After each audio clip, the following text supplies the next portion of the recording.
సంతోషంగా ఉందా, ధైర్యంగా ఉందా, ఆత్మీయంగా ఉందా, యేసయ్య శక్తిని పొందుకుందా, ప్రతి వాటికి విడుదల పొందుకుందా. కాబట్టి ఏది మన వెంట వస్తుందంటే క్రియా ఫలితం మనం పొందుకుంటాం. ఈ రోజు ప్రత్యేకంగా దేవుని బిడ్డారా, ఉమెన్స్ డే అంటే స్త్రీల దినోత్సవం.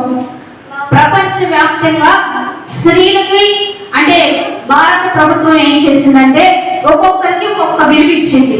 డాక్టర్స్ డే ఉంది, నర్సెస్ డే ఉంది, టీచర్స్ డే ఉంది, చిల్డ్రన్స్ డే ఉంది, పేరెంట్స్ డే ఉంది, మదర్స్ డే ఉంది, ఫాదర్స్ డే ఉంది.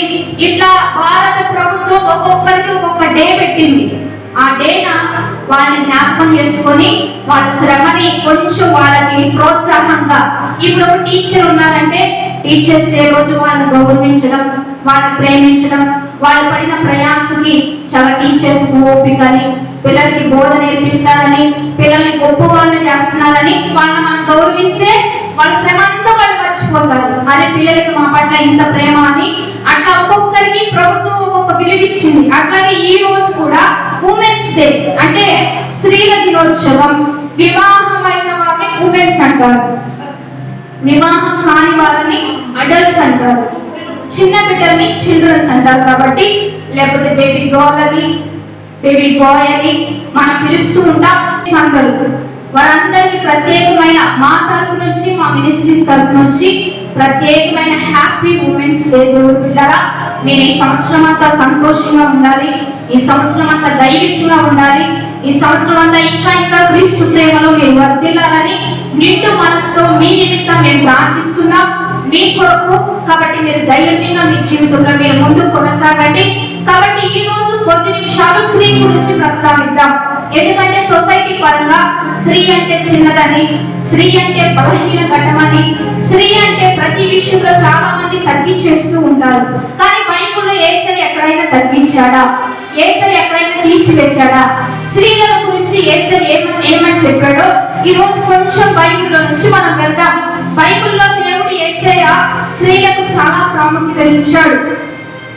యేసుక్రీస్తు ప్రభు స్త్రీలను తీసివేసినట్లయితే, స్త్రీలను తొక్కేసినట్లయితే ఆదాముకి అక్కడ జంతువులు ఉన్నాయి, పక్షులు ఉన్నాయి, చెట్లు ఉన్నాయి, ఎన్నో ఫలాలు ఇచ్చే అక్కడ అన్ని ఫలాలు ఉన్నప్పటికీ, అక్కడ సంతోషం ఉన్నప్పటికీ ఆదాముకి ఏం లేదంట, సాటి అయినా ఇంకా తృప్తి లేదు, ఒక సహకారి ఇంకా కావాలి, తనకి ఇంకా సంతోషం లేదు, తనకి ఇంకా ఒక సూటబుల్ లేదు అని చెప్పి ఆదామును తయారు చేసిన దేవుడు వెంటనే ఎవరిని సృజించాడు? అవ్వను కూడా సృజించాడు. స్త్రీతో పని లేకపోతే దేవుడు ఆ ఏడేడు వనంలో స్త్రీని సృజించాల్సినంత పని దేవుడికి లేదు. దేవుడు బిడ్డరా, అందుకనే బైబిల్లో యేసయ్య కొంతమందికి కృప చూపాడు. ఆ కృపని కొంతమంది వాడుకున్నారు. వారికి దీవెనగా ఉండడమే కాకుండా చుట్టూ ఉన్న సమాజానికి దీవెనగా, వారి కుటుంబానికి దీవెనగా, సేవకు దీవెనగా, దేశానికి దీవెనగా దేవుడు లేవనెత్తాడు. కనుక ఇంకొంతమంది స్త్రీలు ఉన్నారు, ఆ కృపను పోగొట్టుకొని వారికి నష్టమే కాకుండా, వారి కుటుంబాలకు నష్టమే కాకుండా, వారి ప్రాంతాలను పాడు చేయడమే కాకుండా, వారి పట్టణాల్లో కూడా పాడు చేసిన స్త్రీలు బైబిల్లో మనం చూద్దాం. కాబట్టి దేవుని బిడ్డల పరిశుద్ధ లేఖన గ్రంథంలో నుంచి యోహానుకు రాసిన 2వ పత్రిక 1వ అధ్యాయం 1వ వచనం చదువుకుందాం. 2వ యోహాను 1వ అధ్యాయం 1వ వచనం. పెద్దనైన నేను ఏర్పరచబడినదైనా అమ్మగారికి ఆమె పిల్లలకును శుభము అని చెప్పి వ్రాయున్నది. ఇక్కడ ఒక పత్రికనే దేవుడు రాయించారు. ఎవరికి రాయించారు? అయ్యగారికి రాయించారా? ఏమని రాయించారు? అమ్మగారికి వ్రాయున్నది, అమ్మగారికి వారి పిల్లలకును శుభం అని చెప్పి వ్రాయున్నది. ఒక పత్రికనే ఇక్కడ దేవుడు రాయించాడు. చాలా మంది స్త్రీలు మౌనంగా ఉండాలి అని చెప్పి చాలా మందికి ఒక దురాభిమానం స్త్రీలను బట్టి. స్త్రీలు మౌనంగానే ఉండాలి, కానీ ఎలాంటి స్త్రీలు మౌనంగా ఉండాలి? ఉండాలో చూద్దాం. దేవుడి చేత కొంతమంది ఏర్పరచబడ్డారు, కొంతమంది ఎన్నిక చేయబడ్డారు. వారిని మనం మాట్లాడనివ్వాలి, వారిని మనం బోధింపనివ్వాలి. సంఘంలో ఉన్న స్త్రీలను మాత్రం పౌలు గారు ఏమన్నారు అంటే మౌనంగా ఉండాలి అనే విషయాన్ని పౌలు గారు చెప్పారు. అంతేగాని అభిషేకం పొందిన సేవకురాల్ని మాట్లాడించొద్దు అని ఇక్కడ పౌలు గారి ఉద్దేశం కాదు. కానీ ఇక్కడ ప్రత్యేకంగా అమ్మగారికి ఏమని రాశారు అదే అధ్యాయంలో 5వ వచనం ఒకసారి చదువు. కాగా అమ్మా కొత్త ఆజ్ఞ నీకు రాసినట్టు కాదు కానీ మొదటి నుంచి మనకు ఏదైతే కలిగి ఉంది అదే ఆజ్ఞనే రాయించు, ఒకరిని ఒకరు ప్రేమింపవలనని నిన్ను వేడుకొనుచున్నాడు. ప్రేమను ఎక్కువగా కలిగించాలని ఇక్కడ మాట్లాడుతూ ఉన్నాడు. ఒక చక్కగా నిష్కళంకమైన ముడతైన డాగైన మచ్చైన లేకుండా సంఘము స్త్రీగా సిద్ధపడి ఒక పెండ్లి కుమార్తెగా సిద్ధపడి పెండ్లి కుమారుని ఎదుర్కోవాలి. అసలు సంఘం అంటేనే స్త్రీ. నేనేం చెప్తానంటే ఒక సంఘంలో ఉన్న సేవకుడు సేవకురాలు భాగస్తులుగా ఒక సేవలో ముందుకు కొనసాగితే ఆ సేవను ఆపే వారు ఎవరు ఉండరు, అడ్డగించే వారు ఎవరు ఉండరు. ఎవరో మనల్ని బలపరచరు, ఎవరో మనల్ని ప్రోత్సహించరు. మనల్ని ఎవరు బలపరుస్తారంటే చాలా సార్లు మా సేవా విధానంలోనే నేను బలహీనమైనప్పుడు సేవకుడు నన్ను ప్రోత్సహిస్తాడు, సేవకుడు బలహీనమైనప్పుడు సేవకుడిని నేను ప్రోత్సహిస్తాను. బలహీనం కాకుండా ఉండలేదు, ఎందుకంటే సహజ సిద్ధంగా మన మనుషులం. ఎందుకంటే లోకంలో వచ్చే అలచడులు, లోకంలో వచ్చే శోధనలు దుష్టుడి ద్వారా వాడి వాక్యమే చెప్తుంది. అగ్ని బాణములు అని వాక్యం చెప్తుంది. దుష్టుడు మన మీదకి ఏం విసురుతాడంటే అగ్ని బాణంతో ఆర్పుటకు శక్తివంతులు అగునట్లుగా సర్వాంగ కవచాలు ధరించుకోమని వాక్యం సెలవిస్తుంది. కనుక ఆ అగ్ని బాణం ఆర్పడానికి మమ్మల్ని ప్రోత్సహించేవారు ఎవరు మాకు లేరు. సేవ ప్రారంభం నుంచి మాకు వచ్చిన మాటలన్నీ ఏంటంటే మిమ్మల్ని సేవకు పిలిచాడా, మీ ఇక్కడ సేవకులు ఉన్నారుగా, మిమ్మల్ని ఏర్పరచమన్నాడా, మిమ్మల్ని కట్టమన్నాడా, మిమ్మల్ని చేయమన్నాడా, ప్రతి వారిలో నుంచి వస్తున్న మాటలే ఇవన్నీ కూడా. వాళ్ళకి దైవ దర్శనం తెలియదు, దేవుని పిలుపు తెలియదు, దేవుని కళలు తెలియదు, ఆ యొక్క ఏర్పాటు తెలియదు, ఏది తెలియకుండా చాలా మంది మమ్మల్ని చల్లార్చినప్పుడు నాకు సేవకుడు ప్రోత్సాహిస్తే సేవకునికి నేను ప్రోత్సహించా. ప్రతి సేవలో కూడా సేవకురాళ్ళు లేవాలి. ప్రతి కుటుంబంలో కూడా మంచి స్త్రీలు మీ వంతు బాధ్యత మీరు వహించాలి. భర్తలే చేయాలా? ఇప్పుడు ఒక వ్యక్తి ఉన్నాడంటే ఒక కళ్ళు ఉంటే మంచిదా, 2 కళ్ళు ఉంటే మంచిదా? 2 కళ్ళు ఉంటే ఏదైనా స్పష్టంగా చూస్తాం, త్వరగా పని అవుతుంది, అవునా కదా? 2 చెవులు ఉంటే మంచిదా, ఒకటే చెవు ఉంటే మంచిదా? 2 చెవులు ఉంటేనే స్పష్టంగా వింటాం. ఒక చెవు వినిపించకపోతే పని అవ్వదు, వినిపించదు, అవమాన నింద కదా. రెండోదిగా మనకు 2 చేతులు ఉన్నాయి, 2 చేతులు పని చేయాలా, ఒక చేయ పని చేయాలా? 2 చేతులు పని చేస్తేనే పని త్వరగా అవుతుంది కదా. ఏ చేయి పని చేయకపోయినా ఒక్క చేతితో కష్టమైపోతుంది ఆ పని అంతా. 2 కాళ్ళు ఇచ్చింది దేవుడు ఎందుకు అంటే నువ్వు చెక్క నడిచి త్వరగా నీ పనులు చేసుకోవడానికే. కానీ ఏ కాలు చెడిపోయినా, ఏ భాగం చెడిపోయినా, ఏ అవయవం పాడైపోయినా నువ్వు నడవడం కష్టం, వెళ్ళడం కష్టం, పని చేసుకోవడం కష్టం అనే దేవుడు 2గా ఇచ్చాడు. ఈ రోజు ఒక కుటుంబానికి కూడా ఒక భర్తగా ఒక భార్యగా దేవుడు ఎందుకు ఇచ్చాడంటే నీ కుటుంబాన్ని చాలా ఈజీగా, చాలా సాఫీగా నువ్వు అద్భుతంగా సేవలో కూడా ముందుకు వెళ్ళగలవనే ఉద్దేశాన్ని నేను తెలియజేస్తూ ఉన్నాను. కనుక ప్రతి సేవలో సేవకుడు సేవకురాలు మేమిద్దరం మాకు మేమే పోటీ, మేము ఎవరితో పోటీ పడం. మంచి సేవకులను చూసి ఇంప్రెస్ అవుతాం. మేము ఏ సేవకులను చూసి ద్వేషించం, దూషించం. మేమేం చెప్పినా మేము ద్వేషించే వాళ్ళమైతే, దూషించే వాళ్ళమైతే మాతో యేసయ్య ఎందుకు కదులుతాడు? దొంగలతో కదులుతాడా? ద్వేషంతో కదులుతాడా? అబద్ధికులకు దేవుని రాజ్యమే లేదన్నాడు. మరి ఆయన వచ్చి ఎందుకు కదులుతాడు? ఒక సేవకులను చూసినప్పుడు మేము గౌరవిస్తాం, ప్రేమిస్తాం, విలువిస్తాం. కానీ కొంతమంది దాన్ని పోగొట్టుకుంటారు, మా మీద రివర్స్ అయ్యి అలాంటి వారికి మేము దూరంగానే ఉంటాం తప్పించి ఎక్కడ మా నోరు పాడు చేసుకోవాలా, ఎక్కడ మా తలంపులు పాడు చేసుకోవాలా. సౌలు దావీదులో ఉన్నది అదే, అభిషేకించబడిన వాణిని ముట్టొద్దు. చేసుకుంటాడు. మనం మాట్లాడితే దేవుడు పని చేయడు, మనం మౌనంగా ఉంటే దేవుడు పనిచేస్తాడు. మీ జీవితంలో కూడా ఒకరు గ్రహించుకోండి. మీ మీదకి ఎవరైనా వస్తే మీరు మాట్లాడితే దేవుడు యుద్ధం చేయడు, మీరు పనిచేస్తే దేవుడు దిగిరాడు. నువ్వే చూసుకో, ఇంకా నేనేందుకు, నాకు అవకాశం లేదుగా, నువ్వే యుద్ధం చేసుకో అంటాడు. నోరు తెరిచి పేరు పోగొట్టుకుంటాం, అనకూడదని అని కృపను పోగొట్టుకుంటాం, దేవుని ఆశీర్వాదం పోగొట్టుకుంటాం. కనుక దేవుని బిడ్డలారా, మనం ఒకటే నేర్చుకోవాలి, దేవునికి అవకాశం ఇద్దాం. అభిషేకించబడిన వారిని, మాకంటే మంచి సేవకులు, మాకంటే గొప్ప సేవకులు చూసినప్పుడు చాలా మంచిది చేస్తున్నారు కదా, చాలా ఆత్మీయంగా మనం కూడా ఈసారి అలాగా మనం కూడా చేద్దాం, మనం కూడా ఆత్మీయంగా బలపడదాం. మేము ప్రతిదీ నేర్చుకుంటాం. మాకు ఎంత తెలిసినా, దేవుడి సేవకుడి ద్వారా ఎంత కదులుతున్నా, మేము ఎప్పుడు ఏమనుకుంటామంటే ఇంకా ఇంకా చేయాలి. మేము ఎంత కార్యాలు చేసినా, ఎంత సువార్త ప్రకటించినా, 50 దినాలు 40 దినాలు పెట్టి మేము ఉపవాసం ఉండి మా శరీరాన్ని నలగొట్టినా ఏ రోజు మాకు తృప్తి ఉండదు. మేము వెళ్ళిపోయి అదే బాధపడతాము. నేనంట ఇంకా చేయాలి, ఇంకా గొప్ప కార్యాలు చేయాలి, ఇంకా ఇంకా చూపించాలి, ఇంకా దేవుని శక్తిని. యేసయ్య అదే అన్నాడు, నాకంటే మీరు గొప్ప కార్యాలు చేస్తారు. గట్టిగా చప్పట్లు కొట్టి దేవుని నామానికి మహిమ. యేసయ్య ఎక్కడ తక్కువ చేయగా, ఆయన ఇంకా బలపరిచాడు. నాకంటే మీరు ఇంకా చేస్తారు.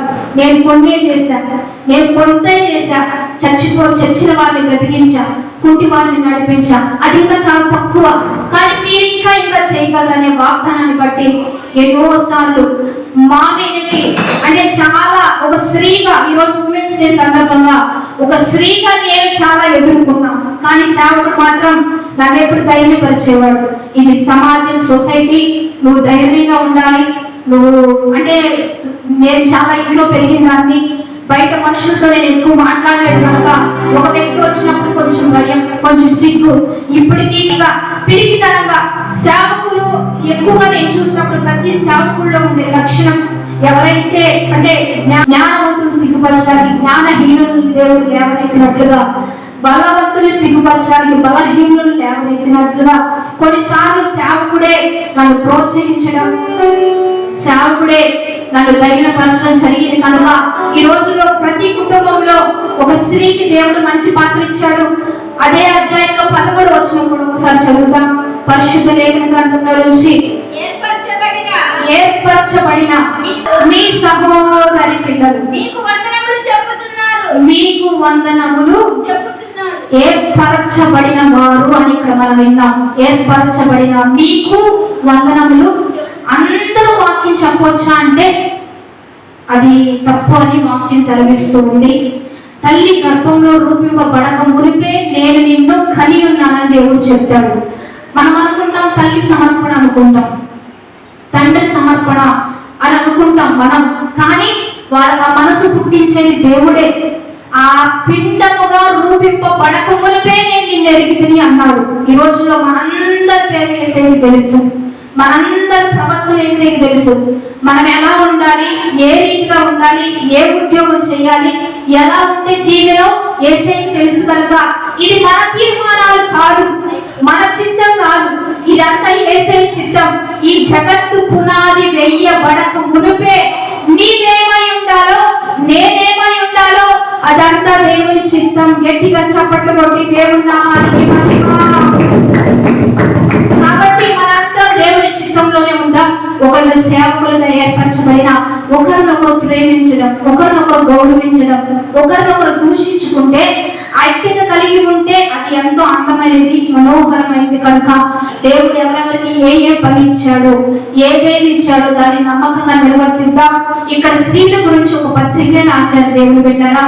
దేవుడు స్త్రీలను తీసివేయలేదు, ప్రత్యేకంగా ఏర్పరచబడిన వారు ఉంటారు మనలో. ఎందుకంటే మనం చూస్తూ ఉంటాం, మనము ఇప్పుడు సంఘంలోనే ఉంటే వీళ్ళు డ్రమ్ము కొట్టగలరు అని మనకు తెలుసు. డ్రమ్ము కొట్టడానికి డ్రమ్ ఇస్తామా? ఇవ్వలేము. కొంతమంది పాడతారు, కొంతమంది పాడలేరు. వాళ్ళకే మనం మౌతిస్తాం. ఎందుకు? వాళ్ళే పాడతారు, అందరూ పాడలేరు. కొంతమంది వండే వాళ్ళు ఉన్నారంటే అందరూ అంతమందికి మనం వండలేరు. వండడం వచ్చినా ఎంతమందికి వండాలంటే కొంతమందే వండగలరు. అలా అని చెప్పి అందరికీ మనం ఇవ్వలేము, అది పాడైపోతుంది. ఇప్పుడు కెమెరా ఉన్నా, మీడియా ఉన్నా, ఎంతో మనం పరిచయం చేస్తున్నా అది కొంతమంది చేయగలరు. అట్లాగే సేవ కూడా ఒకవేళ మనకి చెప్పాలని ఉన్నా, చెయ్యాలని ఉన్నా సేవకులకి సహకరించండి. మీకు అంటే కొంతమందికి ఆసక్తి ఉంటుంది సేవ చేయాలని, మరి దైవికంగా నడిపించాలని. ఇదంతా కూడా సేవకులకి సపోర్ట్ ఇవ్వాలే తప్పించి సేవకులను తొక్కేసి, సేవకులను నెట్టేసి, సేవకుల్ని దూరపరిచి ఇలా మనం చేసిన దీవెనలు. సేవకులు అందరూ దేవుని దృష్టిలో సమానమని నేను చెప్తున్నా. నువ్వు ఒక సేవకుని ప్రేమించే వ్యక్తిని, తోటి సేవకుని కూడా ప్రేమించాలి. ఏ సేవకుని మనం నెట్టేయొద్దు. ఈ సేవకుడు చేస్తుంది దేవుడి పనే, పక్కన సేవకుడు చేస్తుంది కూడా దేవుని పనే కనుక నువ్వు వేలిచ్చినా, వందలిచ్చినా, లక్షలిచ్చినా, ఎన్నిచ్చినా ఎవరిని దూషించొద్దు, ఎవరిని నెట్టివేయద్దు. క్రియా ఫలితం మనం పొందుకుంటాం. దేవుని బిడ్డలారా కొన్ని ఉంటాయి. దేవుని ప్రేమ వేరు, దేవుని క్రమం వేరు మనం గ్రహించాలి. దేవుడు ప్రేమ స్వరూపి, అందరినీ ప్రేమిస్తాడు. నిన్ను ప్రేమిస్తాడు, నన్ను ప్రేమిస్తాడు. అదిగో క్రీస్తుని ఎరగని వారిని కూడా ప్రేమిస్తాడు. దేవుడు లోకమును ఎంతో ప్రేమించాడు. అందుకని వర్షం వస్తుంది, సూర్యుడు వస్తున్నాడు, వెలుగు వస్తుంది. అందరినీ ప్రేమిస్తాడు, ప్రేమించేవాడు. కానీ క్రమం తప్పితే, ఆజ్ఞలు మీరితే, ఏ విషయంలోనైనా నిన్ను వలె నీ పొరుగు వారిని ప్రేమించే విషయంలోనైనా నరహత్య, ద్వేషించడం, దూషించడం, నిందించడం, ఎక్కడ నువ్వు తప్పినా, క్రమం తప్పితే ఆయన అగ్ని వంటి వాడు, దహించు అగ్ని వంటి వాడు అనే విషయాన్ని కూడా మనం మర్చిపోని దహించేస్తాడు, కాల్ చేస్తాడు, మన జీవితాన్ని పతనం చేస్తాడు. కనుక ఆయన కంటూ క్రమం ఉంది, క్రమం తప్పొద్దు. కాబట్టి ఈ రోజు స్త్రీల సందర్భంగా కీర్తన 68:11 చదువుకుందాం. ప్రభు మాట సెలవిచ్చుచున్నాడు, దానిని ప్రకటించు స్త్రీలు గొప్ప సైన్యముగా.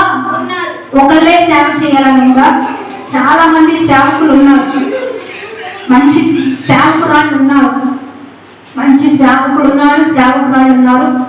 ప్రకటించు పురుషులను ఉందా, స్త్రీలను ఉందా? అక్కడ ప్రకటించు ఉన్నారా లేదా? స్త్రీలు వాక్యం చెప్పేవాళ్ళు ఉన్నారా లేదా? సేవ చేసే వాళ్ళు ఉన్నారా లేదా? కాబట్టి గొప్పగా వాక్యము ప్రకటించు అంటే సువార్త చేసే స్త్రీలు మహా సైన్యంగా ఉన్నారు. కనుక ఎవరిని మనం దూషించొద్దండి. ఎక్కడ మన విశ్వాసానికి తెలియదుగా సేవకురాళ్ళైనా, సేవకుడైనా ఎక్కడ వాళ్ళ చేత మనం అనిపించుకోవద్దు. మంచి సేవ చేయాలి. దేవునికి, సంఘానికి, విశ్వాసానికి దీవెనకరంగా ఉండాలి. మనం పండితే మనల్ని చూసి వందలు పండుతారు. మనమే చల్లారి చాలా సంఘాల్లో స్త్రీలు వెళ్ళిపోయి విశ్వాసంలో కూర్చోవడం, సేవకురాళ్ళు విశ్వాసంతో చోకులేయడం, విశ్వాసంలో కలిసిపోవడం బట్టి కూడా అభిషేకానికి విలువ ఉండదండి. కొంతమంది అంటారు, అబ్బో వీళ్ళు ఎవరితో మాట్లాడరండి, వీళ్ళు వీధుల్లోకి రావాలండి, బజారులో కూర్చోలండి, అరుగుల మీద కూర్చోలండి, పలకరీలండి. అభిషేకానికి మనకంటే కూడా మన మీద ఉన్న అభిషేకానికి మనం గౌరవించాలి.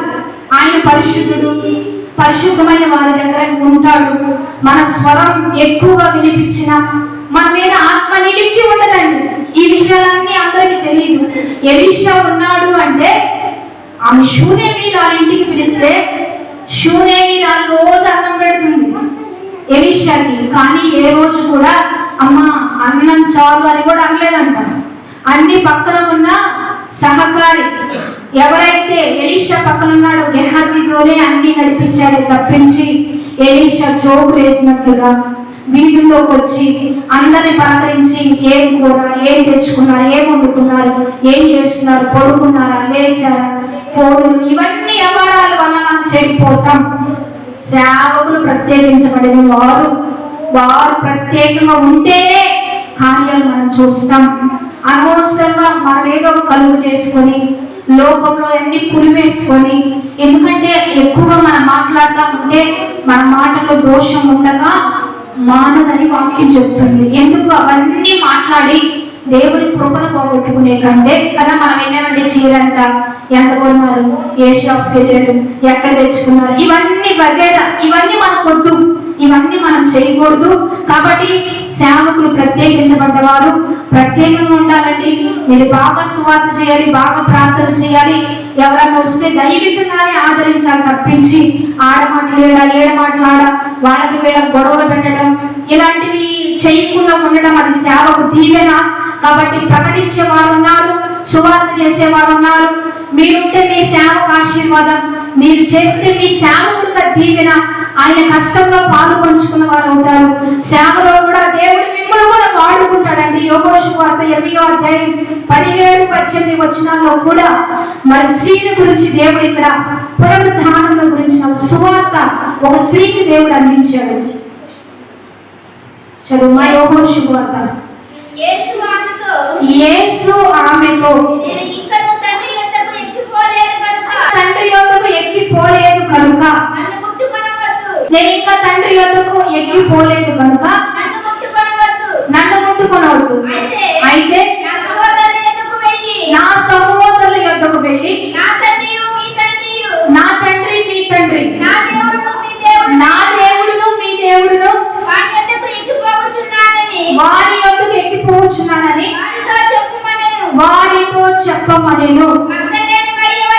మగ్దలేని మరియ వచ్చి నేను ప్రభువుని చూచితిని,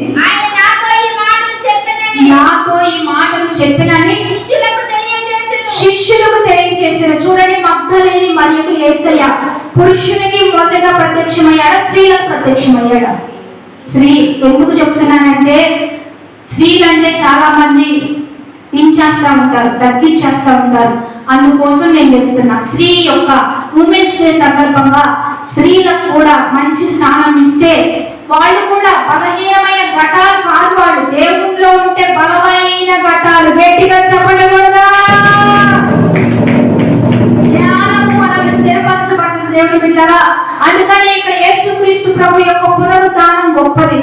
క్రైస్తవులకి విలువిచ్చింది ఏంటంటే అందరూ చచ్చిపోతారు, అందరూ పూడ్చిపెట్టబడతారు, కానీ తిరిగి లేచాడు. చూడండి, ఈరోజు సొసైటీలో మనకి ఎందుకు విలువ వచ్చిందంటే, క్రైస్తవులకు ఎందుకు విలువ వచ్చిందంటే, అందరూ చచ్చిపోయారు, సమాధులు పూడ్చిపెట్టబడ్డాయి, కానీ యేసుక్రీస్తు ఒక్కడే, క్రైస్తవుల దేవుడు ఒక్కడే చనిపోయి తిరిగి లేచాడురా. వాళ్ళ దేవుళ్ళు భలే స్పెషల్ ఉందని సొసైటీ మన గురించి చెప్పుకోవడానికి పునరుద్ధానం. అందుకనే ప్రతి ఆదివారం అందరం చేరి ఎందుకు ఆరాధిస్తున్నామంటే, యేసయ్య పునరుద్ధానుడై లేచాడని చెప్పి మనందరం ఆరాధిస్తున్నాం. ఈ అద్భుతమైన సువార్త దేవుడు ఫస్ట్ గా ఎవరు చెప్పాడు? మగ్దలేని ఒక స్త్రీకి దర్శనం ఇచ్చాడు. స్త్రీకి వెళ్ళేమని చెప్పాడు? నేను లేచానని ముందు వెళ్ళి నా శిష్యులకు చెప్పు. ఎవరు ఆ శిష్యులు? పేతురు, యోహోను, ఆంద్రేయ. వీళ్ళంతా పెద్దోళ్ళు, వీళ్ళంతా చిన్నోళ్ళ. వీళ్ళ శిష్యులు పెద్దోళ్ళు, మంచి సేవ చేసిన వాళ్ళు, మంచి గొప్పోళ్ళు. ఈరోజు పెద్దలందరి దగ్గరికి వెళ్ళి ఈ సువార్తను ప్రకటించమని యేసయ్యే చెప్పాడు. వెళ్ళి చెప్పు నేను లేచానని. కాబట్టి ఈరోజు స్త్రీలు కూడా సువార్త ప్రకటించమని యేసయ్యే చెప్తున్నాడు. ఆయన మరణ పునరుద్ధానముల గురించి, ఆయన లేచాడని, ఆయన అద్భుతాలు చేశాడని యేసయ్యే చెప్పమని మీకేంటి అబ్జెక్షన్ కదా? కొంతమంది స్త్రీలు చెప్పొచ్చా? స్త్రీలు మౌనంగా ఉండాలా? ఆ మౌనంగానే ఉండాలా, స్త్రీలు విధేయతగానే ఉండాలా, కానీ అభిషేకించబడిన స్త్రీలను మాట్లాడమని చెప్పాడు దేవుడు. వాక్యం అందుకని ముందు తెలియాలి, వెనక తెలియాలి. మధ్యలో ఒకటి పట్టుకొని చెప్పొద్దు చెప్పొద్దు చెప్పు. నీకేంటి బాధ? నీకేంటి? యేసయ్య రాజ్యం ఇంకా పనివారు కొదువై ఉన్నారు. యేసయ్య పనివారు కోత ఎంతో విస్తారంగా ఉంది, కోసేటి పనివారు కావాలని యేసయ్య చెప్తున్నాడు. ఆ కోత కోసే పనివారు పని చేస్తుంది మేము, పని అప్పగించింది ఆయన, కోసే ప్రయాసపడేది మేము. మధ్యలో మీకేంటి కదా? వాళ్ళకేంటి బాధ, వ్యధ? వాడి దేవుడి కృప ఉండాలి దేనికైనా. అపోస్తలుల కార్యం 21వ అధ్యాయం 9వ వచనం కూడా చదువుతాం.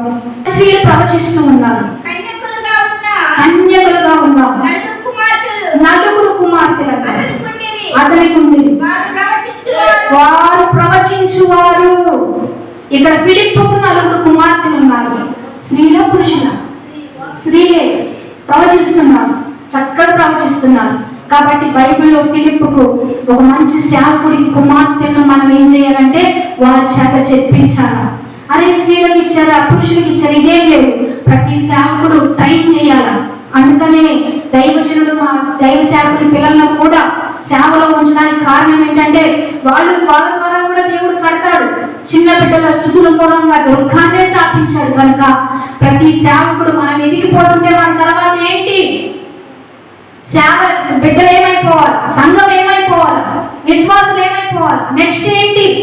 వాళ్ళని ఎవరు గైడ్ చేసేది అనేది మనకుండే దేవుడు బిడ్డారా.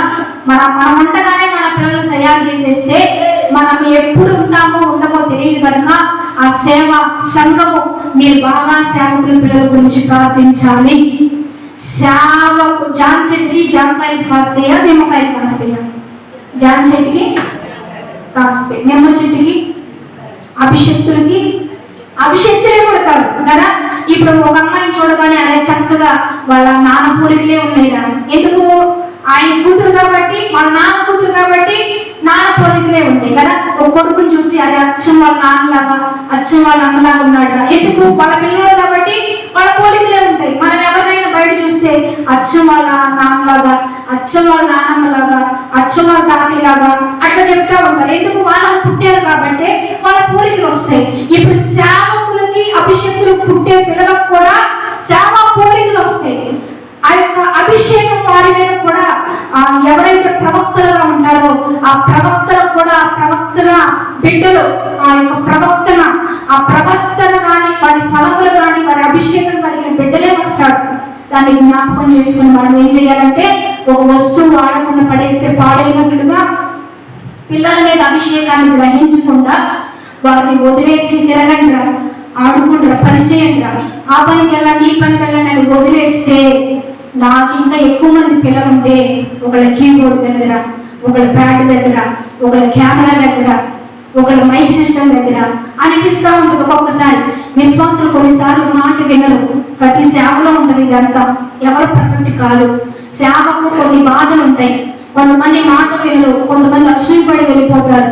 కొంతమంది ఎంత ప్రేమించినా, మేము ఎంత స్వస్థపరిచినా, వాళ్ళ కోసం ఎంత ప్రార్థన చేసినా మమ్మల్నే మర్చిపోతారు, మమ్మల్నే ధృవీకరిస్తారు, మమ్మల్ని మామూలే బయటకు తీసుకెళ్ళి చెడ్డగా చెప్తూ ఉంటారు.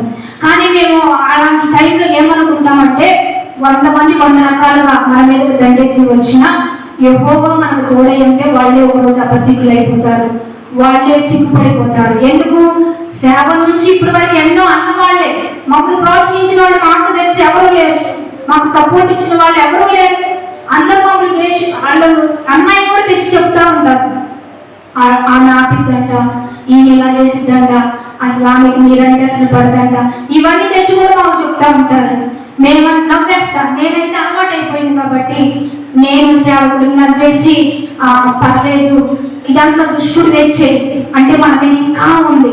మేము ఒకటే అనుకుంటాం, మా మీదకు 100 మాటలు ఎగుస్తున్నాయి అంటే మా మీద గొప్ప ప్రణాళిక దేవునికి ఉంది. అందుకే సాతానుడు అట్లా ఎగుస్తాడు, అందుకే సాతానుడు చెదరగొడతాడు. సాతాను విడుచు కొన్ని మేము అనవి కూడా, చెయ్యనివి కూడా, మా వలన జరగనివి కూడా బయటికి అట్లా స్ప్రెడ్ అవుతా ఉంటే, అలా జరుగుతూ ఉంటే చూచుచున్నవాడు మౌనంగా ఉండడు, దేవుడు కార్యాలు చేస్తాడు అని మమ్మల్ని మేము ధైర్యపరచుకోం. బట్టి ఈరోజు సేవ ఎట్లా ఉంది, ఇంకా ముందు ఇంకా అద్భుతంగా ఉంటది, ఇంకా దేవుడు జరిగిస్తాడు.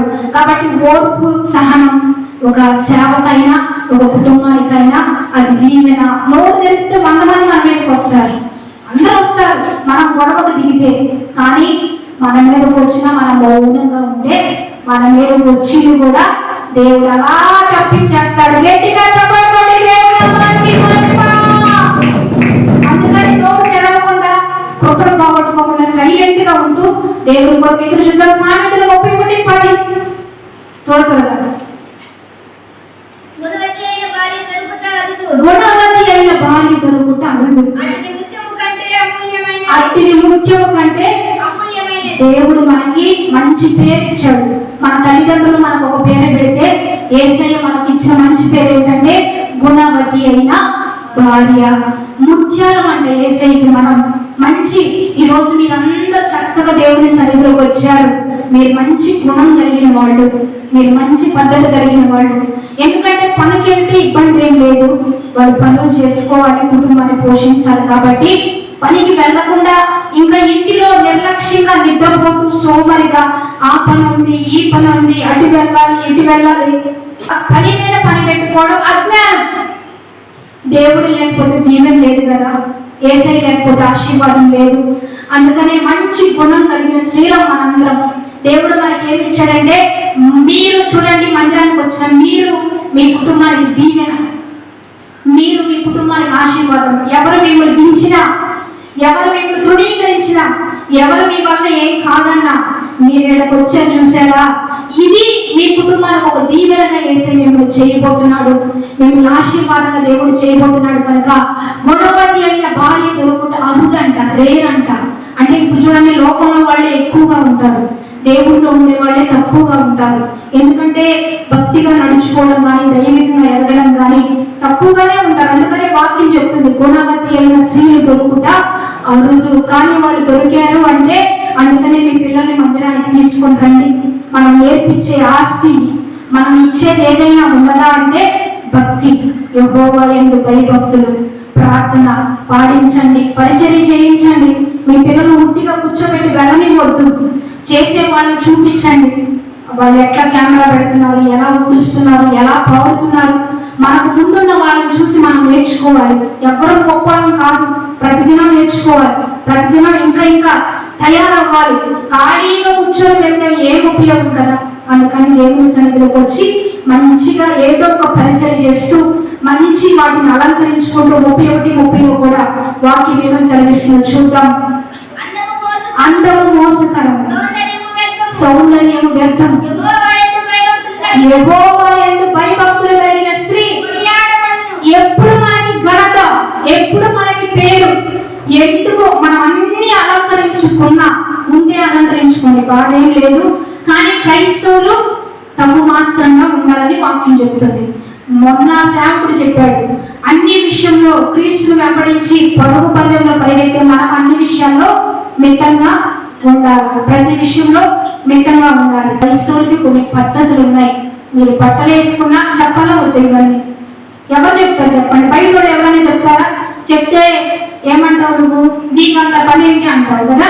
బయట వాళ్ళు ఎవరైనా వచ్చి చెప్పరు, వాళ్ళు ఏమంటారు తెలుసా, నువ్వు చూడు ఎలాంటి బట్టలు వేసిందో, ఎలాంటిగా రెడీ అవుతుందో. మీతో ఆడరు, పక్కన చెవులతో చెప్పుకొని 100 మంది మీ మీద కవిచ్చి వచ్చే సంబంధాన్ని ఆపేస్తారు. మీకు తెలియదు ఆ విషయం. వాళ్ళు వచ్చేమంటారు, మీ ఇంటి పక్కన వాళ్ళు అడుగుతారు, అమ్మ ఈ అమ్మాయి మంచిదేనంటే, అమ్ము ఈ అమ్మాయి బిహేవియర్ ఇది, ఈ అమ్మాయి వస్తుందా అన్న, ఈ అమ్మాయి మాట వైఖరి బాగుండాలమ్మా, ఆమెనే గుణవతి అయిన స్త్రీ అంటారు. అమ్మ అనేదానికి ఏ అనేదానికి కొంచెం తేడా ఉండదా లేదా? ఒరే అనేదానికి, అమ్మ ఇట్లా అనేదానికి తేడా చాలా ఉంటుంది. ఒరే అనగానే వాళ్ళ కోపం వచ్చేసింది. అమ్మా అంటే వాళ్ళు చక్కగా పని చేస్తారు. మనం అందుకని కొంచెం మంచిగా మన పిల్లల్ని మోడ్ చేసుకోవాలి, అమ్మా అని పిలవడం. అందుకే యేసయ్య కూడా ఏమన్నాడు, ఏ పాపం మానుకు అట్లా యేసయ్య, అమ్మా ఎన్నటిగా పాపం చేయొద్దమ్మా. యేసయ్య వాక్శక్తి అలా ఉంటుంది, యేసయ్య మాట వైఖరది. అంతేగాని ఏ అటురా ఇట్లా అడుకో ఇవన్నీ మనం చేయదు. కొంచెం నేర్చుకుందాం, కొంచెం నడుద్దాం. గుణవతి అయిన భార్య దొరుకుట అరుదు, అట్టిది ముఖ్యం కంటే అమూల్యమైనది. మనకి సినిమా వాళ్ళకి తేడా ఉండాలి, లోకానికి మనకి. మనల్ని చూడగానే వీళ్ళు క్రైస్తవులు అని చెప్పాలి. మేము ఎక్కడికి వెళ్ళినా వీళ్ళు పాస్టర్స్ అంటారు, మేము చెప్పం. అక్కడ క్రైస్తవులు ఉంటే మాకు ఫేవర్ చేస్తారు, ఇది కొంటారా అది కొంటారా, పాస్టర్ గారు మీకు ఇది బాగుంటుంది అన్ని మంచిగా మాట్లాడతారు. ఎందుకు మనం చెప్పం పాస్టర్స్ అని? మనల్ని చూడగానే యేసయ్య బిడ్డలని మనం అర్థమైపోవాలా. బయట వాళ్ళు ఎలా ఉన్నా మీ మాట బాగుండాలి, మీ పద్ధతి బాగుండాలి. విసిరితే మనం కూడా విసరగలం, కొడితే మనం కూడా కొట్టగలం. దేవుని కృప పోయింది, క్రైస్తవులకి చెడ్డ పేరు వచ్చింది. మంచి గుణం కలిగిన వారిగా పెరగండి అమ్మా, మిమ్మల్ని వెతుక్కుంటూ వస్తుంది. సేవకుడికి నాకు వివాహం జరిగినప్పుడు కానీ మాస్టర్ గారు చూడలేదు, సాక్ష్యం వినొచ్చారు. సాక్ష్యాన్ని విన్నారు, వాళ్ళ దగ్గర సాక్ష్యం. అలాగే ఊర్లో వాళ్ళు చెప్పే సాక్ష్యం తీసుకున్నారు. ఫేస్ చూడ ఎప్పుడు చాలా మాస్టర్ గారికి నాకు ఎప్పుడు పరిచయం లేదు అసలు. మేము ఎప్పుడు మాట్లాడుకోలేదు. పాస్టర్ గారు నన్ను ఎందుకు ఇష్టపడ్డారు, కానీ పాస్టర్ గారు ఎందుకు ఇష్టపడి వివాహం చేసుకున్నారంటే సాక్ష్యం. మనుషుల దగ్గర మన సాక్ష్యాన్ని విని చేసుకున్నారు. ఈరోజు శ్రీలకు చెప్తున్నాం, మీరు బయట ఏదో ఎవరితో పరిచయాలు పెంచుకుంటే అది మీకు చెడ్డ సాక్ష్యంగా అయిపోతుంది. ముందు మనల్ని ఒక వ్యక్తి లైక్ చేయాలి అంటే మన సాక్ష్యం బాగుండాలి. మనల్ని వెంబడించేస్తారు, మనల్ని వెతుక్కుంటూ వస్తారు. ఈరోజు దేవుడు విన్నారా? కాబట్టి సేవకుడు మంచి దైవజనుడు, మంచి ఆత్మీయుడు, మీ అందరికి తెలిసిందే, సేవకుడి గురించి ప్రత్యేకంగా నేను చెప్పాల్సిన పనేం లేదు. ఆయన మంచి ఆత్మీయుడు, మంచి దైవజనులు. కాబట్టి అందరం చూసి దైవజనులు కూడా ఇష్టపడలేదు.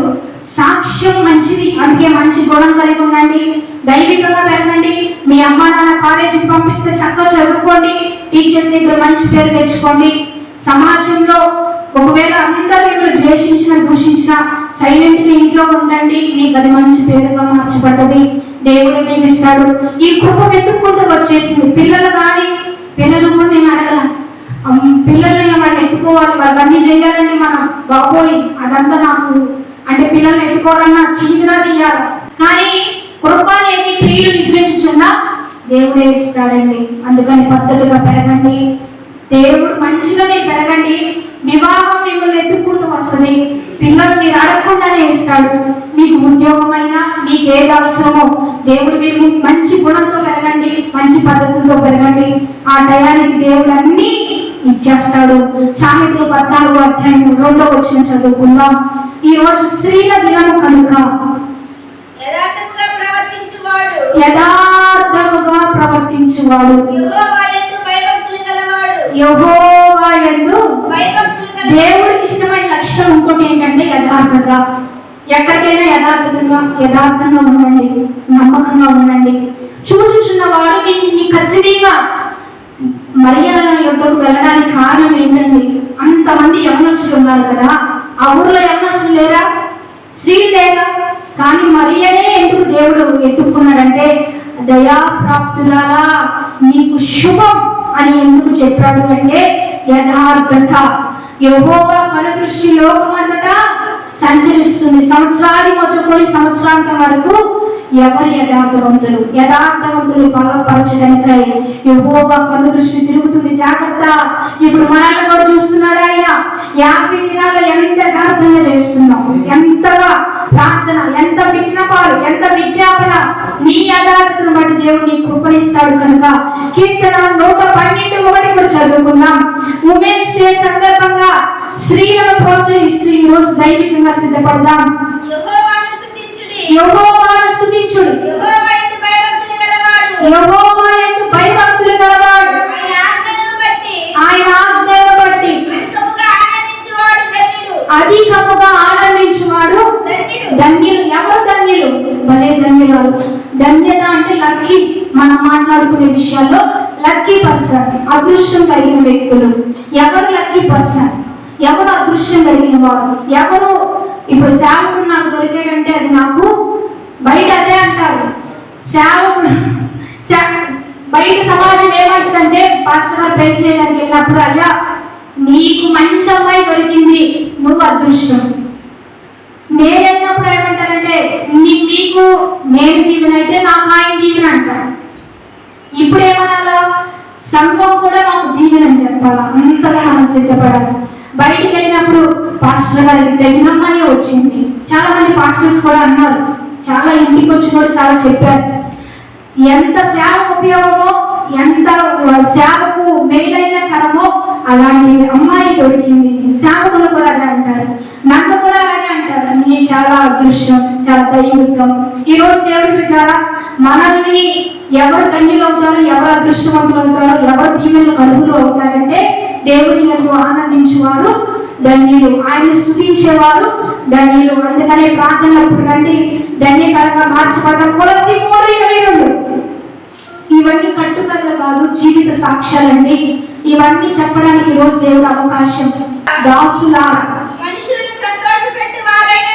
మనుషులను సంతోషపెట్టువారు అయినట్టు కంటికి కనబడవలనని కాక ప్రభువునకు భయపడుచు శుద్ధ అంత అలంకరణ గలవారై శరీరమును బట్టి నీ యజమానులైన వారికి అన్ని విషయములలో విధేయత విధేయత విధేయత విధేయత. స్త్రీలకు ఎక్కువగా ఏముండాలా? విధేయత, లోబడిపోవాలా. ఇప్పుడు మనం ఎంత చదువుకున్నా, మనకెంత ఉద్యోగం ఉన్నా, మనకెంత పేరున్నా, ఎంత టాలెంట్స్ ఉన్నా, ఎంత ప్రత్యేకత ఉన్నా, మన భర్తకు మనం ఏమైపోవాలా? లోబడిపోవాలా. వాళ్ళకే మనం ప్రత్యేకత ఇవ్వాలా, మనకంటే వాళ్ళనే గొప్పగా ఎంచాలి, వాళ్ళకే ప్రథమ స్థానం ఇవ్వాలా, తదుపరి మనం ఆ స్థానాన్ని తీసుకోవాలి. అది స్త్రీకి అందం. దేవుడు మనకి ఏమని సెలవిస్తున్నాడంటే, మీరు మంచి స్త్రీలు అయితే మీ భర్తను గౌరవించండి. భర్తను గౌరవిస్తే ఆయనకి అందం, మనకి అందం. గౌరవించినందుకు మనకు కూడా పేరు వస్తుంది, మనం ఆయన్ని గౌరవిస్తున్నందుకు ఆయనకు కూడా పేరు వస్తుంది. అందుకని ఉద్యోగం చేస్తున్నా, మీకంటూ మంచి గవర్నమెంట్ జాబ్ అయినా, గవర్నమెంట్ ఎంప్లాయీస్ అయినా, మంచి చదువుకుంటున్నా, మీరు ఏ స్థానంలో ఉన్నా మీ భర్త కూలి పని చేస్తున్నా మీరు లోబడిపోవాలి. వాళ్ళని మనం విలువించేయాలి, వాళ్ళని మనం ప్రేమించాలి. అది వాక్యం. దేవుడు చెప్పాడు, మనం నడుచుకున్నాం. ఎఫెసీ 5:21 కూడా దేవుడు ఏమని తెలియజేస్తున్నాడు? టకటక స్పీడ్గా విందాం. క్రీస్తునందరి భయముతో ఒకరికొకరు లోబడి ఉండుడి. స్త్రీలారా ప్రభువునకు వలె మీ సొంత పురుషులకు లోబడే ఉండాలా. మన సొంత పురుషులకు. మన ఇంటిలో లేనిది బయట రాదు. గమనించుకుందాం. ఇంటిలో పేరు లేనిది బయట పేరు రాదు. మొదట ఇంట్లో గెలవాలి, తర్వాత రచ్చ గెలవాలనే సామెత అందులో చెప్తారు కదా. ముందు ఇంట్లో నెగ్గితేనే బయటకు మనం వెళ్ళగలుగుతాం. ఈ రోజు సేవకు దేవుడు నాకు అనుకూలంగా ఇచ్చాడంటే దైవజనుడి యొక్క సహకారమే. ఈ రోజు ఎవరైనా ప్రైజ్ చేసినా, ఎవరైనా మంచి పేరు ఇచ్చినా, ఎవరైనా నా నుంచి మీరు బలపడుతున్నా, నా నుంచి మీరు 2 రోజులు వాగ్దానం పెట్టకపోతే సేవకుడికి ఫోన్ చేసి వాగ్దానాలు పెట్టట్లేదండి. చాలా మేము ఆశతో ఎదురు చూస్తున్నాం. చాలా దేవుడు ఎక్కడో US లో ఉన్న వాళ్ళు బలపడడం ఏంటండి, ఎక్కడో ఉన్న వాళ్ళు రోజు చూడడం ఏంటండి, ఇంతమంది మన వాగ్దానం చూడడం ఏంటండి, ఇంత చిన్న ఊరిలో, ఇంత చిన్న పల్లెటూరులో వచ్చే ఈ పరిచర్య ఆసక్తిగా వినడం ఏంటి, బలపడడం ఏంటి? ఇదంతా మనం లోబడే విధానం, తగ్గించుకునే విధానం, దేవుడు చూపే కృప. కాబట్టి దైవికంగా మనందరం సిద్ధపడదాం. తీతుకు రాసిన పత్రిక 2వ అధ్యాయం 3వ వచనంలో కూడా దేవుడు ఏమని సెలవిస్తున్నాడో చూద్దాం. 2:3 అలాగుననే వృద్ధ స్త్రీలు కొండె కత్తులను మిగుల మద్యపానాశక్తులైనను ఉండగా ప్రవర్తనయందు భయభక్తులు గలవారై ఉండవలనని దేవుని వాక్యం దూషించబడకుండానట్లు యవ్వన స్త్రీలు తమ భర్తలకు లోబడి ఉండి తమ భర్తల శిష్యులను ప్రేమించువారును స్వబుద్ధి గలవారును పవిత్రులను ఇంత ఉండి పని చేసుకుని వారును ఉండవలనని బుద్ధి చెప్పుచు మంచి ఉపదేశము చెయ్యి వారి వలె ఉండవలనని బోధించుము. స్త్రీలంట చక్కగా ముందు మన ఇంటిని చక్కబెట్టుకుందాం. మీ ఇంట్లో మీరే కదా, మీ భర్త ఒక రాజు అయితే భార్యమైన మనం ఒక ఇంటి యజమానురాలుమే. మీరు కూడా ఇప్పుడు భర్తలు ఏముండదండి, అన్ని చేసుకుంటారు, వెళ్ళిపోతారు. కానీ ఇంటిలో అన్ని సర్దేది, చక్క పెట్టుకునేది స్త్రీలకే దేవుడు అంత ఇచ్చాడు. అందుకని జ్ఞానవంతురాలు ఇల్లు, 3 రాళ్ళు ఇల్లు. కొంతమందికి కుటుంబాలు పాడు చేసుకుంటారు, విడగొట్టేసుకుంటారండి. ఎందుకంటే స్త్రీలే చేస్తారు కదా. వాక్యం ఏమో చెప్తుంది, స్వస్థ బుద్ధి గలవారై ఉండాలంట. ఏదైనా గొడవ వచ్చిందంటే మీరే బాగు చేసేది కదా. కోపం అందరికి వస్తుంది. కోపం వల్ల నష్టం ఏంటంటే చల్లా చెదురు, ఎవరి దారి వాళ్ళు, వాళ్ళ దారి వాళ్ళు, పిల్లల దారి పిల్లలు, భర్త దారి భర్త, ఇల్లంతా పాడైపోతుంది. కనుక ఎంత గొడవ వచ్చినా దాన్ని మీరు డైవర్ట్ చేసేయాలి. ఎంత మీ మీదకి ఎన్ని వచ్చినా, ఏదైనా కష్టం వచ్చిందంటే ఏసై బాగు చేస్తాడు, ఏసై ఉన్నాడు కదా, కార్యం చేస్తాడు. లేకపోతే పిల్లలు ఏదైనా ఇబ్బంది పడితే బాధపడద్దమ్మా, దేవుడు సహాయం చేస్తాడు. చిన్నప్పుడు మా పిల్లలకి తినడానికి ఏముండేది కాదు. పరలోకం గురించి నేను బాగా చెప్పేదాన్ని. పరలోకంలో వీడియోస్ చూసి, అప్పుడు కంప్యూటర్ ఉండేది. అమ్మా నాకు కూడా నూడిల్స్ కావాలి, చికెన్ బిర్యానీ కావాలంటే నేను చెప్పేదాన్ని పరలోకంలో ఉంటే కదా, మనం పరలోకం వెళ్ళినాక బాగా తిందాం అని నేను చెప్పేదాన్ని. తర్వాత వాడు చికెన్ బిర్యానీ చూడగానే లెస్సీ అని దమా కావాలంటే జాన్ అనేవాడు మన బరిలోకి వెళ్ళినా తింటాం కదా, చిన్నప్పుడు చిన్న వయసులో అంటే వాడి స్వస్థ బుద్ధి ఇప్పుడు ప్రతిరోజు బిర్యానీ వేసేయ. ఆ రోజు వాళ్ళు ఏడ్చారు కదా, రాత్రి కూడా నేను వాళ్ళ కోసం చికెన్ బిర్యానీ చేశాను. ఇప్పుడు కూడా జాన్ కావాలన్నాడని ఇప్పుడు కూడా నేను జాన్ పిల్లవాడికి చికెన్ బిర్యానీ చేసి వచ్చాను. మళ్ళీ వాళ్ళ కోసం ప్రతిరోజు అంటే ఏసే చూడండి, ప్రతిరోజు ఈ రోజు దేవుడు ఏదో ఒక రీతిగా నాన్ వెజ్ ఇవ్వడం, ప్రతిరోజు చక్కగా చేశారు, బాగా చేశారు. అంటే దేవుడి కృప వెంటాడుతూ వస్తూ ఉంటుందండి. సామెతలు 8వ అధ్యాయం 11వ వచనం, యెహోవా యందు భయభక్తులు కలిగి ఉండుట చెడుతనమును అసహ్యించుకొనుటయే. గర్వము, అహంకారం, దుర్మార్గత, కుటిలమైన మాటలు నాకు అసహ్యములు. దేవుడికి అసహ్యమైన ఉన్నవా లేదా? ఉన్నవా లేదు? ఒప్పుకుందాం. యేసయ్యకి అసహ్యత ఉన్నదా లేదా? మనం కూడా అసహ్యించుకోవాలి. మనం కూడా కుటిలమైన మాటలు పలకొద్దు, గర్వంగా ప్రవర్తించొద్దండి. ఎంత దేవుడిచ్చినా నీ సహాయమే. కొంతమంది మా దగ్గరికి వచ్చాం కదా, యేసయ్య కదా ఇచ్చింది, ఇది యేసయ్య కదా. అవును, యేసయ్య ఇచ్చింది. నేను పొందుకున్నా మరి నువ్వు పొందుకున్నావా? అంత యేసయ్య ఇచ్చాడు, అది నేను పొందుకున్నా. మరి నువ్వే స్థితిలో ఉన్నావు అది గ్రహించుకోవాలా. దేవుని ఆశీర్వాదం కూడా పొందుకునే క్రమం ఉంటుంది, పొందుకో అర్హత ఉంటుంది, కొన్ని మార్గాలు ఉంటాయి. దీవెనలు అందరికీ కావాలి, పొందుకునేది కొందరికే తెలుసు. అందుకని గర్వాంతులై కొమ్ము ఎత్తకుడి అంటాడు. మనకెన్ని ఇచ్చినా ఏది ఇచ్చినా ఇంకా ఇంకా ఇంకా ఇంకా తగ్గించుకుంటే క్రమక్రమంగా హెచ్చిస్తాడు, క్రమక్రమంగా దీవిస్తాడు. ఉన్న ఉద్యోగాన్ని బట్టి గర్విస్తే ఉద్యోగం పోయింది, ఉన్న అందాన్ని బట్టి గర్విస్తే అందం పోయింది. ఈ రోజు అందం శాశ్వతమైంది కాదు, ఉద్యోగం శాశ్వతమైంది కాదు, ఇల్లు శాశ్వతమైంది కాదు. ఏ విషయంలో గర్విస్తామో దెబ్బ కొడతాడు. చాలా జాగ్రత్తగా పరీక్షించుకోవాలి. ప్రతిరోజు వాక్యాలు వినడం, పాటల ద్వారా ఎన్నో విని నేర్చుకొని బైబిల్ చదువుతా ఎక్కడ గర్వం రానివద్దయ్యా. నీ చేతుల్లోనే దీవించబడాలి, నీ చేతిలోనే ఆశీర్వదించబడాలి. నీ దక్షిణ హస్తం క్రింద దీనులైన వారిని తగిన కాలం అందు హెచ్చిస్తానని వాగ్దానం చేశావు కదా, నీ చేతుల ద్వారానే హెచ్చించబడాలి. మనుషులు మాకు ఇస్తే నేను ఇచ్చా అంటారు కదా, మనుషులు మమ్మల్ని దీవిస్తే నేను దీవించాను రాండిగా వాళ్ళు అట్లా అంటారు. ప్రేరేపణ వస్తే ఇవ్వడమే కానీ మన వంతు మనం ఎవరిని ఏది అడగొద్దు. వాళ్ళకి ప్రేమ ఉంటే ఇస్తారు, ఆత్మీయత ఉంటే ఇస్తారు, భక్తి ఉంటే ఇస్తారు, దేవుడు ప్రేరేపిస్తే ఇస్తారు తప్పించి మనం ఎవరిని ఏది అడగొద్దు. 3వ అధ్యాయం 7వ వచనంలో కూడా దైవ భక్తి కలిగిన వారి గురించి నేను మాట్లాడుతున్నాను. త్వరగా సామెతలు 11:22,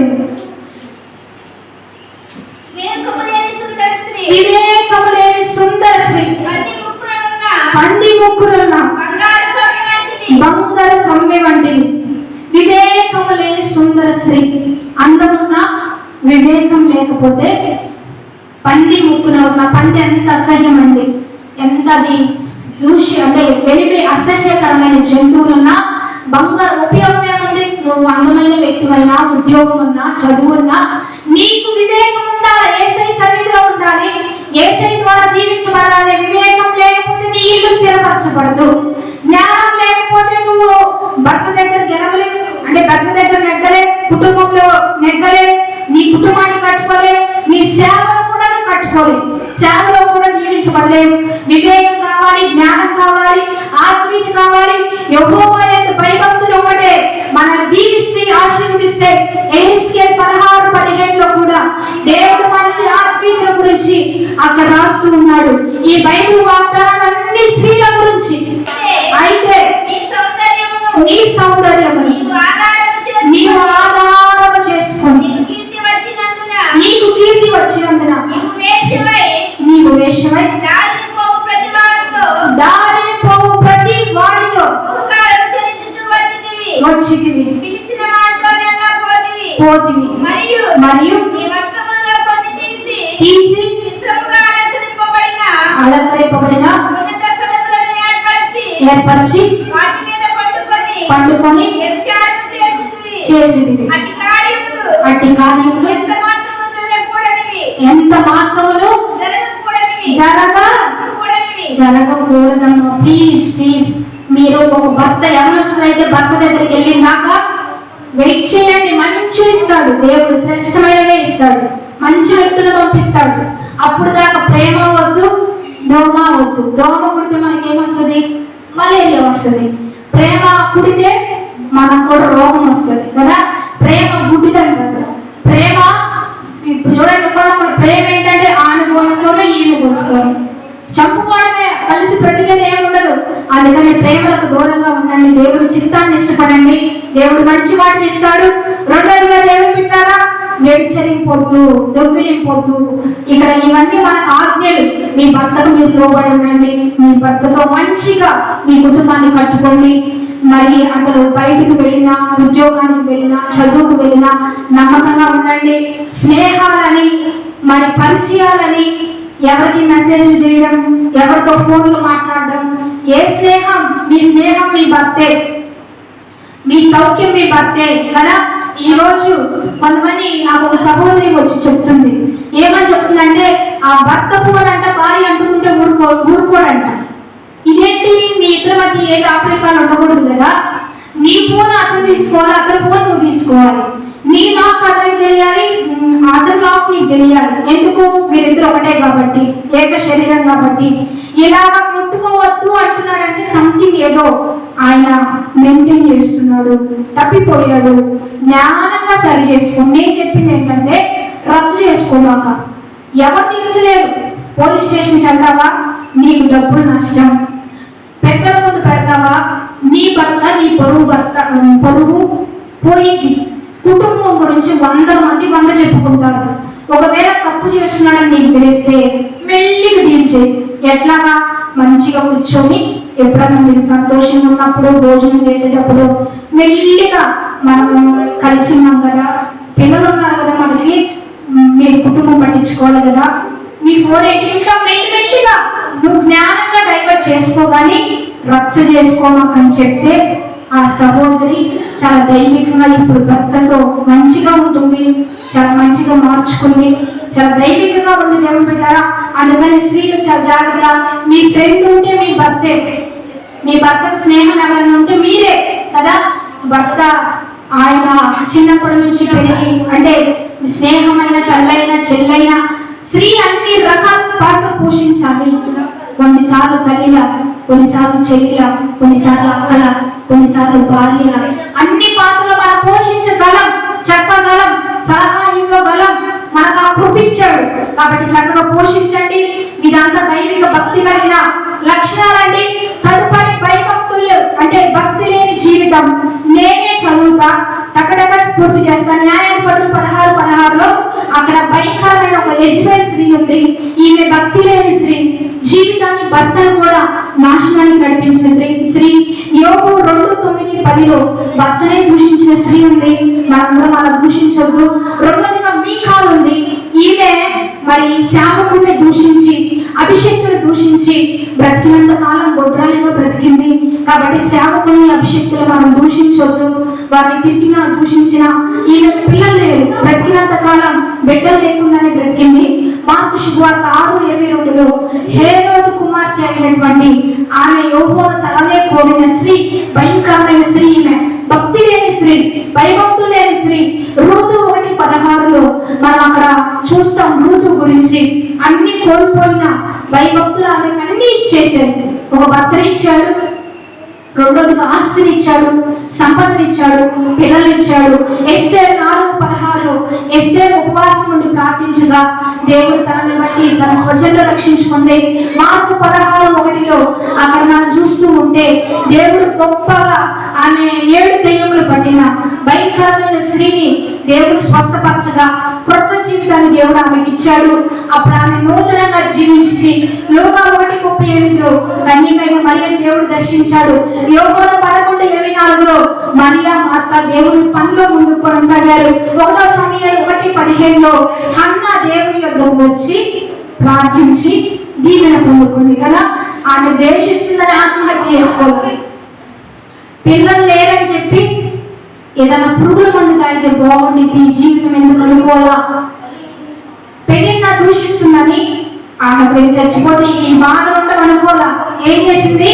మంచి తీర్మానం తీసుకొని మందిరంలోకి వచ్చి మనందరం ఎలా ప్రార్థిస్తున్నామో ఆమె కూడా దేవుని సన్నిధిలోకి వచ్చి ప్రార్థించడం బట్టి దేవుడు భూలోకాన్ని తలక్రిందులు చేసే సమయాన్ని దేవుడు ఇచ్చాడు. గట్టిగా చెప్పండి. అందుకనే స్త్రీలారా, మనం గొప్పడం, మన వలన భూలోకం తలక్రిందులు చేసే ప్రవక్తలు బయటకు వస్తారు.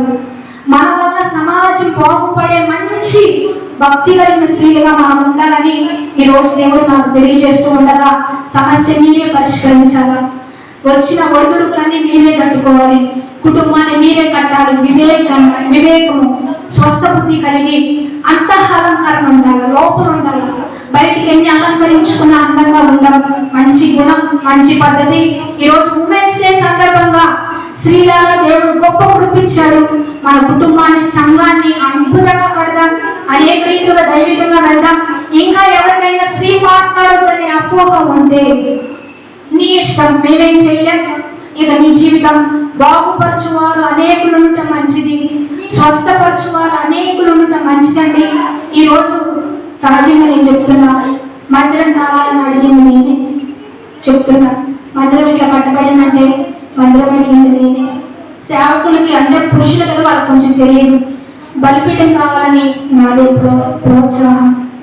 ఇదంతా కావాలి, ప్రేరహాలు కావాలని అడగండి మీరు సేవకులు. నా ప్రయాస, యూట్యూబ్ ఛానల్ నా ప్రయాస. అంటే స్త్రీల గురించి చెప్తున్నా నేను. ఈరోజు సౌండ్ సిస్టమ్, మైక్ సిస్టమ్, ఇదంతా ప్రార్థన, ఇదంతా నేను సేవకుని అడిగాను. సేవ నాకు ఇలా కావాలి, ఇంకా ఉన్నాయి ప్రాజెక్టులు కావాలి, లైట్స్ కావాలి, జనరేటర్స్ కావాలి, మందిరం ఇంకా ఎన్లాంచ్ అవ్వాలి, ఇంకా నాకు ఇంకా కొత్త మందిరం పెద్దది కావాలి, ఇంకా మనం ఇంప్రూవ్మెంట్ చేయాలి, ఇంకా ఎంత కష్టపడాలి. ఇదంతా స్త్రీలే ఉంటుంది. ఈరోజు మీ ఇల్లు అందంగా కట్టబడిందంటే దాంట్లో స్త్రీ మొదటి పాత్ర. నాకు తెలిసిన విషయం నేను చెప్పగలను. ఉదయకాలపు ప్రార్థన, ప్రోత్సాహం, ఇవన్నీ నేను చేసినప్పుడు ఎన్నో ఎదుర్కొన్నాను. ఎన్నో శోధనలు, ఎన్నో మాటలు, ఎన్నో ఒత్తిడి నేను ఫేస్ చేశా. కానీ తగ్గల, ఎక్కడ కూడా నేను ఆగల. అవన్నిటిని స్టెప్ బై స్టెప్ తీసుకుంటూ దైవికంగా ఎదుగుతూ వేసిన ప్రతి రాయిని క్యాచ్ పెట్టి ఒక గొట్టగా పోసుకొని దాని మీద నిలబడాలి. అంతేగాని రాయి ఇసిరారని మనం కూడా రాయి వేసామనుకోండి 100 రాళ్ళు వస్తాయి మన మీదకి. అందుకని ప్రతి మాట స్త్రీలారా, మీ మీదకి ఎన్నొచ్చినా ఏదొచ్చినా దాన్ని మీరు పట్టుకొని దేవుడికి అప్పగించండి. దేవా, ఇంత పెద్ద రాయి వేసారయ్యేమో లేదా, నేనైతే ఏం చేయాలో నీ దృష్టికి అన్నీ తెలుసు కాబట్టి ఎంత దీవెన నాకు కావాలి.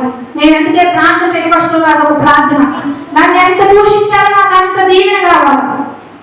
నేను అదే అడుగుతా. నా మీద ఎన్ని మాటలు, సేవకుడి మీద ఎన్ని మాటలు వచ్చినాయో అంత వాళ్ళు కాళ్ళు ఎరగొట్టు, ఏళ్ళు ఎరగొట్టు అని మేము ఎప్పుడు చేయలేం. వాళ్ళ మెడెరగొట్టు, వాళ్ళ కాళ్ళు ఎరగొట్టు, వాళ్ళ చెయ్యి ఎరగొట్టు ఎప్పుడు ప్రార్థించాలి. అయ్యా, ఎంత దూషించారో అంత దీవించు. సైలెంట్ అయిపోతారు. మన దీవెన కొంతమంది నోరు మూయించిందండి.